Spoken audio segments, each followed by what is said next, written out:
If you're applying to law school this cycle, here is the reality. There are more 170 plus LSAT scores in the system than there were a year ago. Not slightly more, but meaningfully more.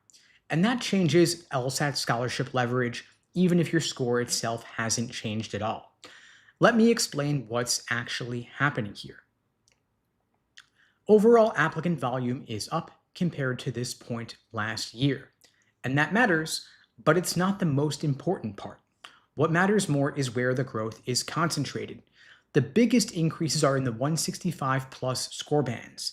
The 170 plus range is denser. The 175 plus range is even denser than that. There are hundreds more ultra high scores in the applicant pool right now than there were at this same point last cycle. That doesn't mean your score is worse, but it does mean your score may be less rare. And getting scholarship money is all about being rare. Now, of course, nothing in the scoring scale officially changed, but the distribution shifted. Logic games are off the test, making it easier to study. You can narrow your focus on logical reasoning, and any gains you make in your understanding of logical reasoning are doubled across the two sections.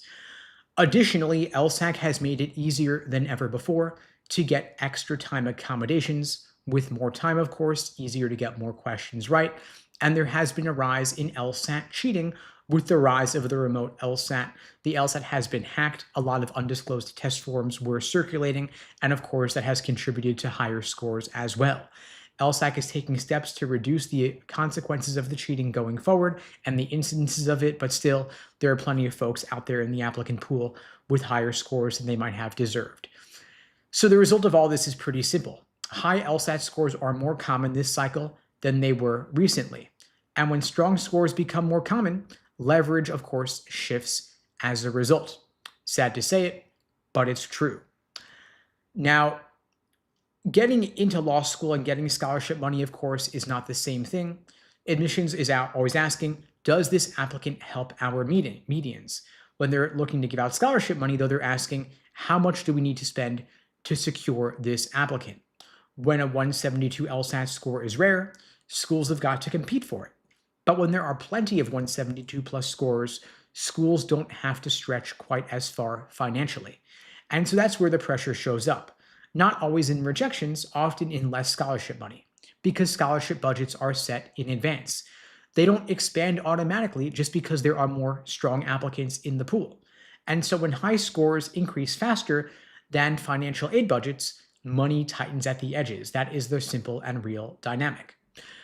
Now, here's another piece that most applicants miss. Pressure at the top doesn't stay at the top. If there are more 175 plus applicants applying to Columbia and NYU, some of them end up at Georgetown.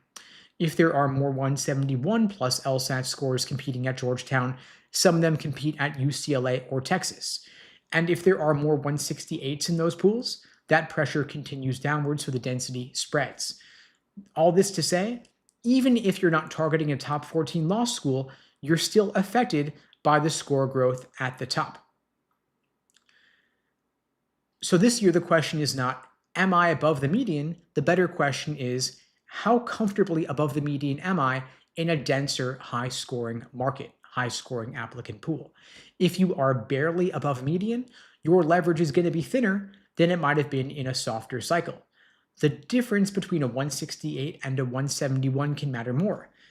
The difference between a 171 and a 174 can matter more as well. Not because the schools changed their standards, but because they have more options. Having just 2 to 4 points more in a compressed scholarship environment can translate into significant financial differences. Not always, but often enough that it's worth evaluating strategically. Now, here's where applicants make expensive mistakes. They get a solid score, maybe a 168, maybe a 170. They're above median somewhere, so they feel relief and they stop. But feeling relief and having true leverage for scholarship negotiations are not the same thing.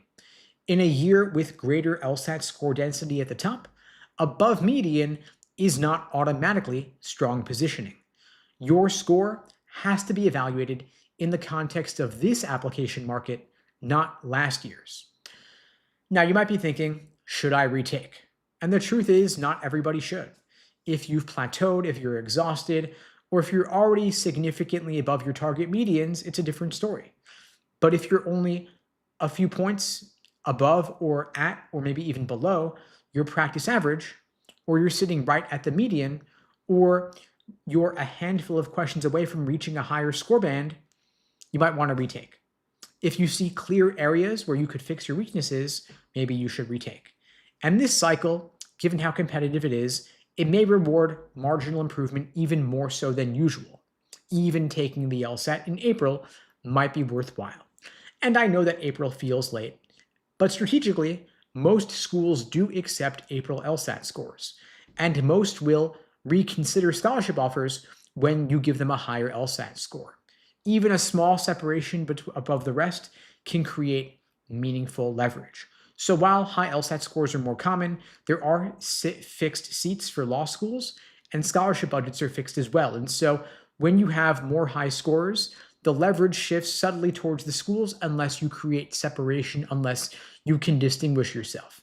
In this environment, a few more points on the LSAT can make a meaningful difference, giving you more leverage. And that will determine how much scholarship money you get, whether you get into better schools. And so before you decide whether you're done for the cycle, make sure you are evaluating your LSAT score relative to this year's distribution, not last year's numbers, because strength is relative and standing out matters more often than ever before.